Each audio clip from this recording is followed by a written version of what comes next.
La femme est bien plus qu'un corps. Toi qui regardes cette vidéo, tu as certainement un jour été critiqué à cause de ton physique. Tu as forcément été un jour victime de mauvais traitements, de manque de respect, parce que tu n'entres pas dans les normes que la société nous impose. Pourquoi une femme ne doit pas être respectée ou valorisée parce qu'elle a quelques kilos en trop? Pourquoi je dois être regardée d'une certaine façon parce que je suis noire ou jaune, ou parce que j'ai des cheveux blancs? Toi qui regardes cette vidéo, que tu sois homme ou femme, retiens bien ceci, sache qu'il y a dans le mot « femme » une force que trop peu de gens osent entreconnaître.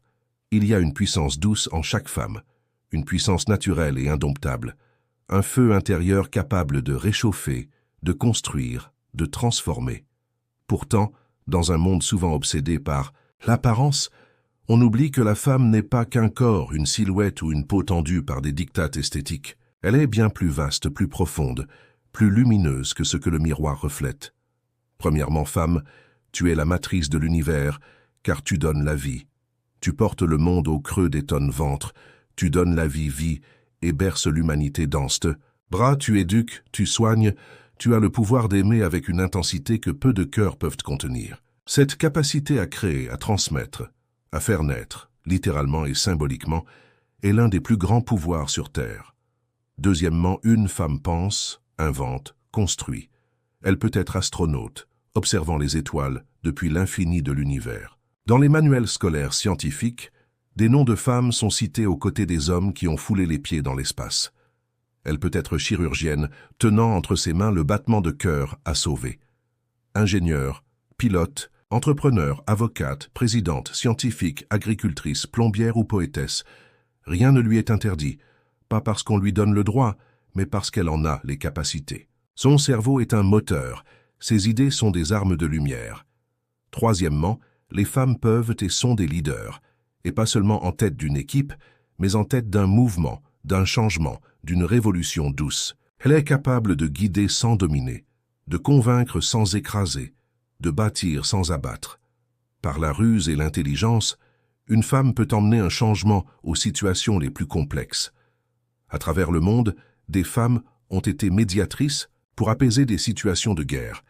Mais au-delà des métiers et des titres, la femme est quatrièmement une âme pleine. Elle est intègre, parce qu'elle reste fidèle à ce qu'elle est, même quand on tente de la faire taire. La femme est loyale, elle les tient aux êtres qui lui sont chers sans condition. Elle est empathique, parce qu'elle sait lire les silences, apaiser les tempêtes, soigner sans médaille. Elle est courageuse, patiente, intuitive, résiliente. Elle tombe parfois, mais elle se relève, toujours. Et pourtant, certains s'obstinent encore à la réduire à son poids, à ses courbes, à sa couleur de peau, à son âge ou à ses rides. Quelle erreur tragique! Car la femme ne se définit pas par sa morphologie. Elle incarne ce qu'elle apporte, ce qu'elle est capable de réaliser. Ses capacités vont bien au-delà de toute apparence. Sa beauté n'est pas dans ses traits, mais dans la force et la lumière qui est en elle. Sa grandeur n'est pas dans ses mensurations, mais dans son âme. À toutes les femmes, sachez-le, vous êtes des univers entiers, et rien, ni un regard, ni une norme, ni un mot blessant, ne doit jamais vous faire douter de votre valeur. Vous êtes bien plus que belle. Vous êtes essentielle, quelle que soit votre morphologie, votre couleur de peau, votre âge. Vous êtes la matrice, et cela va au-delà de l'apparence physique. Femme, après avoir écouté cette vidéo, ne sois plus complexée par ta morphologie. Rappelle à celui qui te définit, en se limitant à tes courbes ou ta particularité, qu'il est là aujourd'hui grâce à une femme comme toi.